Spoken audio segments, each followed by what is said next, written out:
What if everything you know is wrong? We need to talk about some pretty alarming data in global education, some of the most concerning stuff we've seen in years. The 2022 PISA results are out, and they've basically given the entire world a report card. And let me tell you, it's a real wake-up call for what's happening with students everywhere. Okay, just imagine for a second. What if every single 15-year-old on the planet from dozens and dozens of countries all got the exact same report card on the exact same day? One single global snapshot of what they actually know and what they can do. What do you think it would say? Well, that's pretty much what just happened. And yeah, the news was not good. The results point to a really worrying trend, and it's happening all across the globe. So, to really get what's going on, we gotta look at where this report card actually comes from. It's called the PISA study, and it's basically the gold standard for comparing how different education systems are doing around the world. So PISA is not your typical school test. It's not about memorizing a bunch of dates or formulas. It's all about application. It tests whether 15-year-olds can actually use what they've learned in math, reading, and science to solve real-world problems. And this thing is a massive deal, coordinated by the Organization for Economic Cooperation and Development, the OECD. And the big headline from the 2022 test? It was pretty shocking. We're not talking about a small dip here. Student performance didn't just stumble, it fell off a cliff in a way we have literally never seen before in the entire history of the study. Let's dig into the numbers so you can see just how bad it was. Okay, let's start with math. That was the main focus this time around. The average score across all these developed nations dropped by a whopping 15 points. I mean, that is a huge, huge drop in just 4 years. And it wasn't just math. Reading took a big hit too, with an average decline of 10 points. That tells us there's a serious, widespread issue with basic comprehension and literacy skills. So here's how it all looks when you put it together. You can see these dramatic drops in math and reading.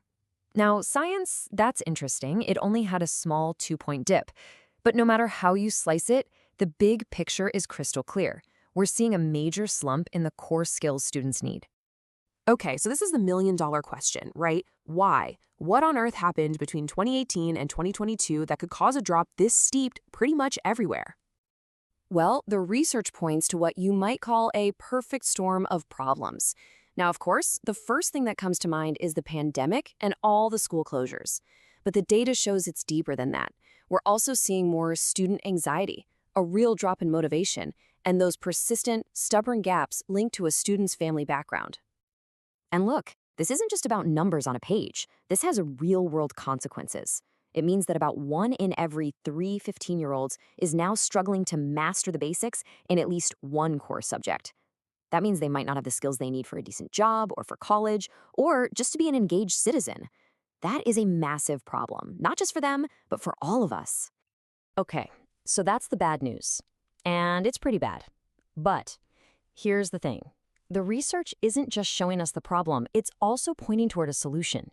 It's going to require a really big shift in what we focus on in our schools, moving beyond just knowing facts.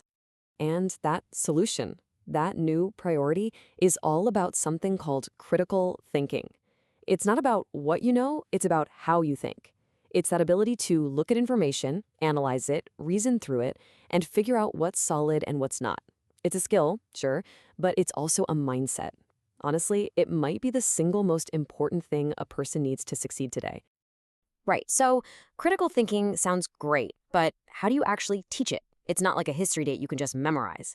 Well, it turns out there's a specific method backed by a ton of research that's proven to be incredibly good at this. It's a method called collaborative problem solving, or CPS for short.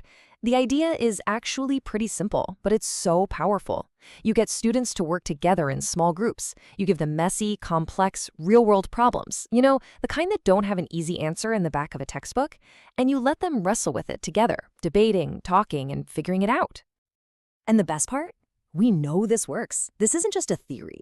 A huge study of studies basically looked at the results from 36 different experiments, and the conclusion was clear. Collaborative problem solving is a super effective way to build those critical thinking skills. The data is solid. It's not a fluke. But Just throwing kids in a group and hoping for the best isn't enough.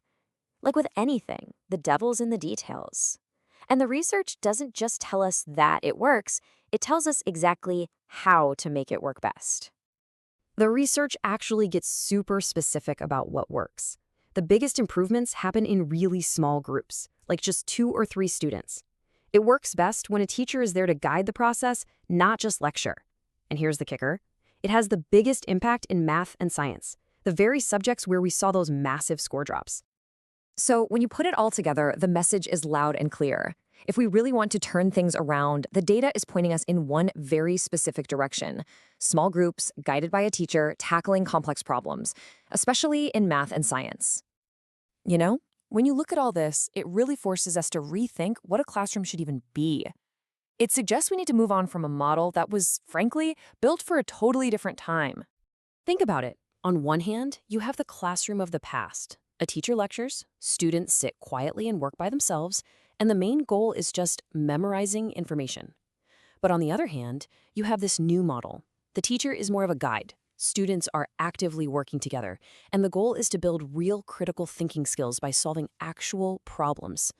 The contrast couldn't be more clear. So here's where we are. The global report card is in, and it's showing us a really serious problem. But the research is also showing us a clear path forward, a blueprint for a solution. It's a path that moves away from just memorizing and towards the skills our world actually needs right now. The only question left is, are we actually ready to do it? Understanding begins with why.